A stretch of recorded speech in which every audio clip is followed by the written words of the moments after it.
Hello, everyone, and welcome to Firstpost America. We're live in the nation's capital of Washington, D.C., and over the next few minutes, we'll take you from the United States and around the world, covering all the top stories of the day. But before that, here's a look at the latest headlines. China says it drove away a U.S. destroyer that sailed into the South China Sea, while the U.S. Navy says its action was in line with international law. The Israeli military says it's approved the framework for a new offensive in Gaza days after the Security Cabinet called for the seizure of the besieged strip. Iran's top security chief pledges continued support to Lebanon even as the Lebanese government ordered the army to plan and disarm the Tehran-backed militant group Hezbollah. Japan's prime minister will meet South Korea's president in Tokyo between August 23rd and August 24th to discuss trilateral ties between both countries and the United States. And Typhoon Podul slams Taiwan's sparsely populated southeast coast, packing winds of up to 191 kilometers per hour, shutting large swaths of the island, grounding flights, and prompting evacuations.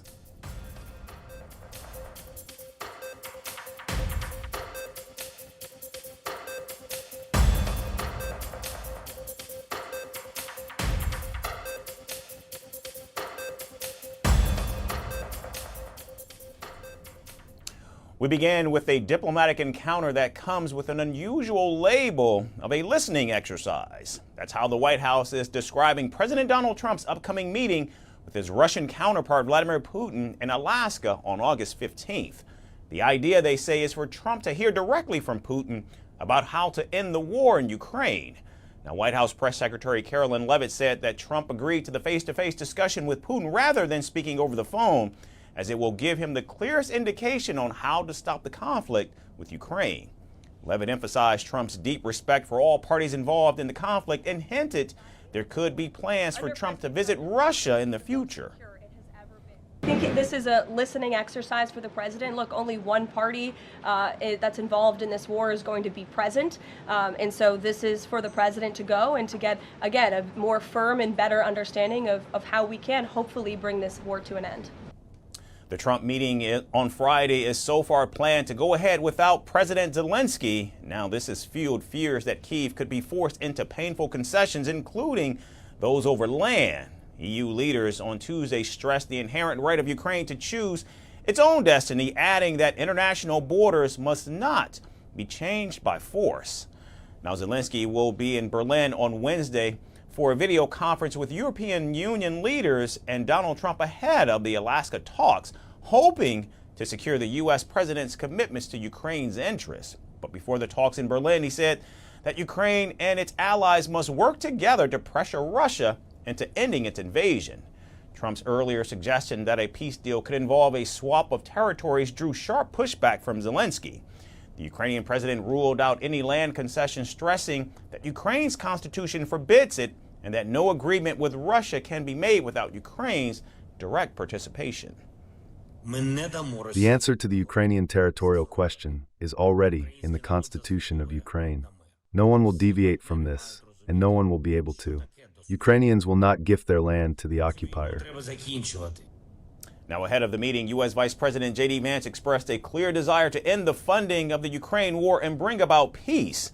In an interview, he argued that if Europeans want weapons, they should pay for that themselves, a stance consistent with Trump's earlier push for NATO members to raise their defense spending to 5% of GDP. Americans, I think, are sick of continuing sending their money, their tax dollars for this particular conflict.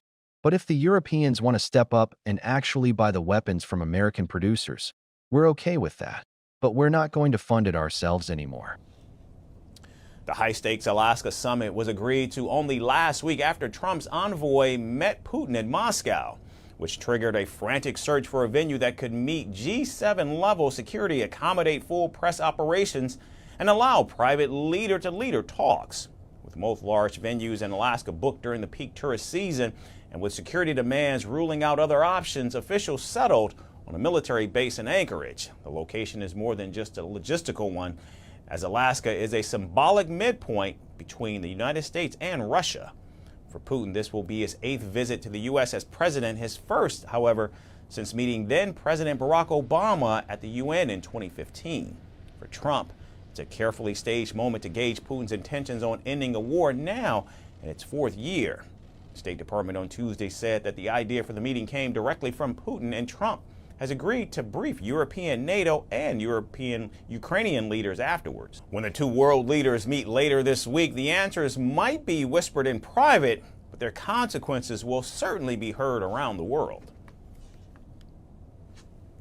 Donald Trump and Vladimir Putin have a complicated history when it comes to these face-to-face meetings. One moment in particular set the tone for the cloak and dagger interactions between the two leaders. It happened in 2017 when they met in Germany, and that engagement caused quite the stir.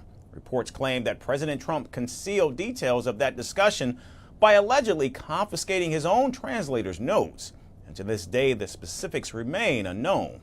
And as they prepare to meet in Alaska on Friday, that episode is now back in the spotlight. Here's a refresher.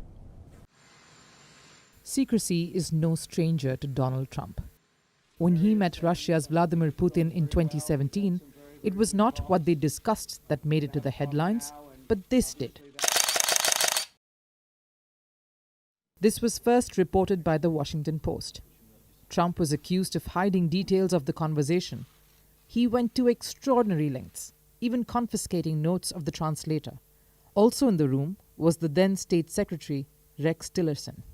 The interpreter was told not to share anything, not with the public, and not even with officials of his own administration. This drama was unfolding in Hamburg, on the sidelines of the G20 summit. All of what happened was discovered later. US officials asked the interpreter for details beyond a readout, but they were turned down. Remember, it's 2017 we're talking about.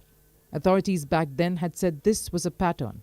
From 2017 to 2019, Trump held at least 5 private meetings with Putin and left no official records. Former US diplomats were shocked by it. In past administrations, senior aides of the president took comprehensive notes. The Hamburg episode sparked questions. Even senior figures could not get a full account of what was said. In some cases, officials had to rely on intelligence reports about the Kremlin's reaction. A year later, something similar happened. Trump and Putin met in Helsinki. Once again, only interpreters were in the room, no cabinet members, no senior aides, and the same thing repeated. There was no complete official record of the meeting. The secrecy prompted anger in the Congress, and in 2019, 2 watchdog groups sued the State Department. The then Secretary of State was taken to court, that's Mike Pompeo. He was accused of breaking the federal records law. You see, if meeting notes are seized or destroyed, the US State Department must alert the National Archives and refer the matter to the Attorney General. But Pompeo had failed to preserve the interpreter's notes from 2017. They were never recovered. Even today, people don't know what was discussed. Trump, of course, denied everything, said that he didn't hide any details from anyone, and called the allegations a hoax. Now you might ask, why are we telling you this now? Because the world is awaiting August 15. That's when the Trump-Putin summit will be held in Alaska. Trump will spend at least a part of the summit one-on-one with Vladimir Putin. Inside the room will be the 2 arch-rivals and 2 translators. So as another discussion draws near, the flashback from 2017 is casting new attention. It's resurfacing, and it's back in focus. And now to a deeply disturbing video which has emerged from Ontario showing a group of young Canadian men harassing an Indian couple in a parking lot. The July 29 video shows 3 men inside a pickup truck hurling racist slurs and profanities at the onlookers. During the incident at a mall in Peterborough, the man asked his family to dial 911 and accuses the group of men of crashing into their car and damaging it while the abuse continued. At one point, one of the 3 men steps out of the vehicle and performs obscene gestures.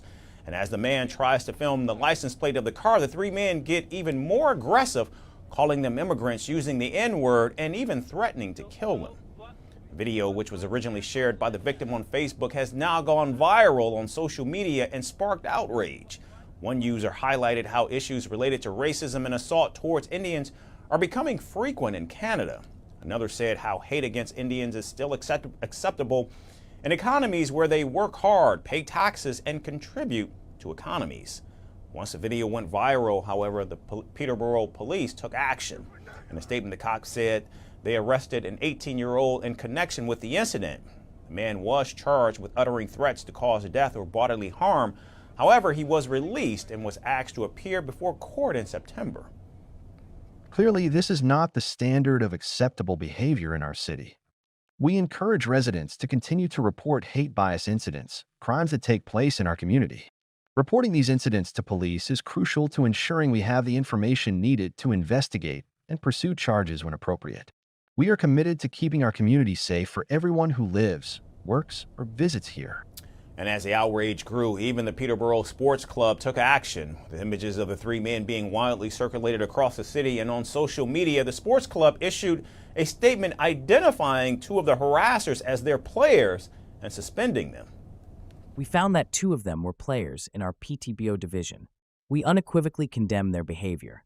It is completely unacceptable and goes against everything we stand for as an organization.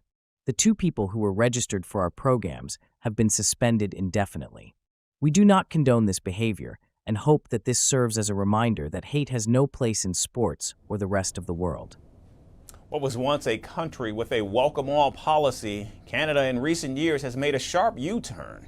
The nation has seen a sharp rise in hate crimes against South Asian communities, especially those of Indian origin. According to a UK-based think tank, hate-filled slurs directed mainly against Indian origin people in Canada rose by a staggering 1,350% between 2019 and 2023. In that same period, diplomatic ties between the two countries nosedived over a Khalistani terrorist killing on Canadian soil back in 2023. Then Canadian Prime Minister Justin Trudeau alleged India's involvement in the killing but failed to back his allegations with any proof. The current Canadian Prime Minister Mark Carney is trying to repair bilateral ties. He even hosted a bilateral meeting with Indian Prime Minister Narendra Modi on the sidelines of the G7 summit in Canada in June of this year. Carney was elected on pledges to make Canada crime-free and build safer communities. But after 5 months in office, he's yet to make good on that particular campaign promise. Vice President J.D. Vance was on a working visit to Britain, which included meetings, leisure activities, and even some opposition from locals. The vice president began his trip at the Chevening Estate in Kent, staying with British Foreign Minister David Lammy. The two held a bilateral meeting and also spent time fishing. Vance then traveled to the hamlet of Dean in Oxfordshire, located in the Cotswolds. On Tuesday, several people gathered in the nearby town of Charlbury for what they called a not welcome party. Take a look. Charlbury is an interesting place that we actually have lots of people coming to visit all the time. Celebrities. We had Kamala Harris here a couple of weeks ago. Without this kind of uproar, I appreciate why it needs to be done. I've got no pushback against the fact that it's the taxpayers' money or anything like that. It's actually, I don't like the guy and want to come in and let that be known. The group included activists from the Stop Trump coalition and held signs with various messages, including pro-Palestinian statements and calls for Vance to leave.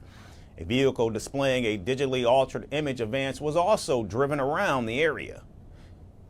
I normally wouldn't protest against people on their holiday, but there's clearly a political angle to this. He spent the weekend with our Foreign Secretary, and so I think that means that anything goes, really. I think you have to be respectful of people, but at the same time he's here, he's carrying out political business, and it's appropriate to carry out a political protest.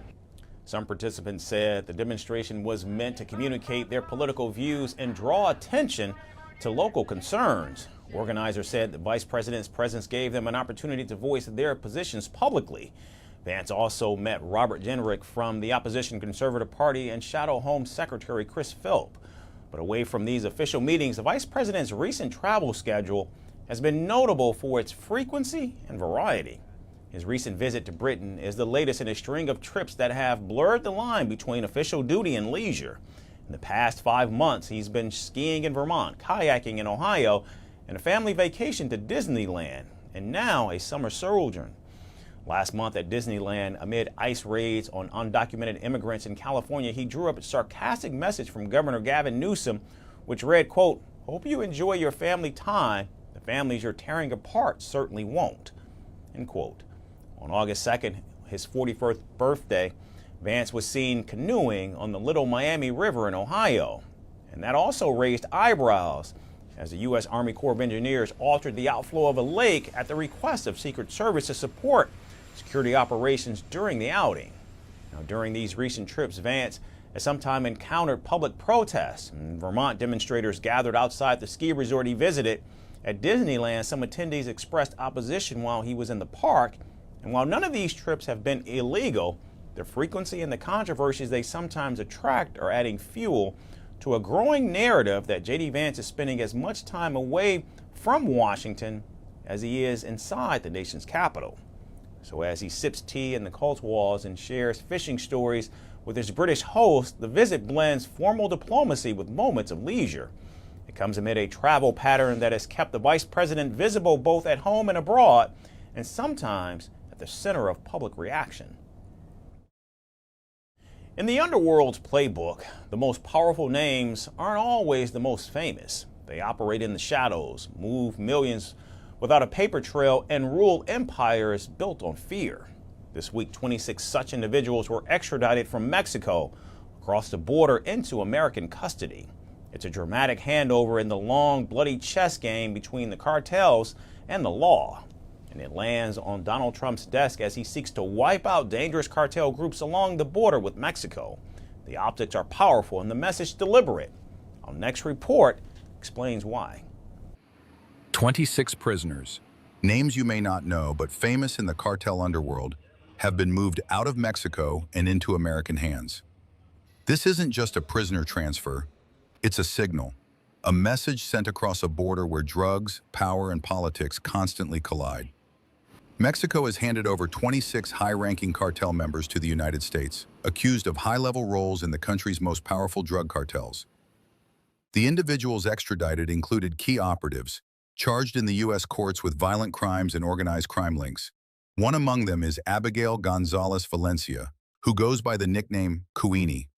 He is known for operating a major Mexican drug cartel aligned with the notorious Cartel Jalisco New Generation, or CJNG. The U.S. holds him responsible for trafficking tons of cocaine from South America through Mexico into the United States. Another name in the list is Roberto Salazar, accused of murdering a Los Angeles sheriff's deputy in 2008. The names may not be as famous as the previous extradition list, but to the U.S., they are significant players. Even Mexico says that they pose a permanent risk to public security, and U.S. Attorney General Pam Bondi thanked the Mexican government for their collaboration.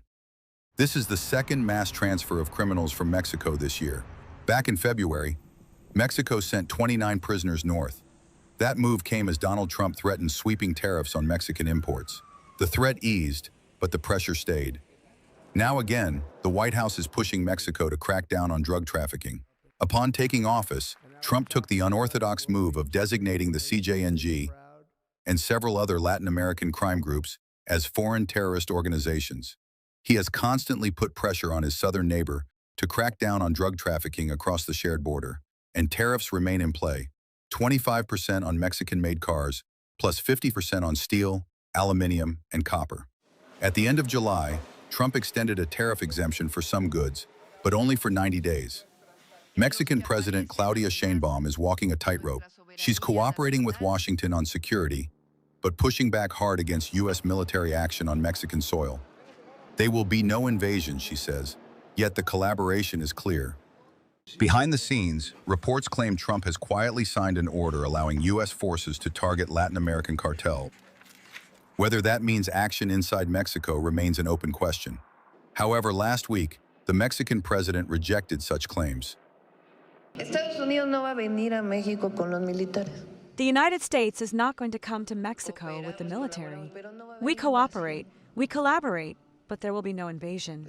That is out of the question. absolutely out of the question. Because in addition to having stated this in all our calls, that it is not allowed and is not part of any agreement, much less.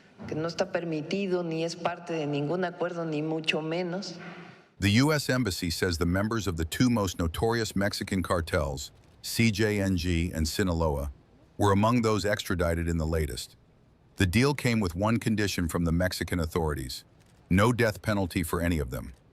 For now, the 26 are off the streets. The cartels have lost key pieces on the board, and Mexico has made its move. But in this deadly game, every capture is just the opening. The real checkmate might still be far away.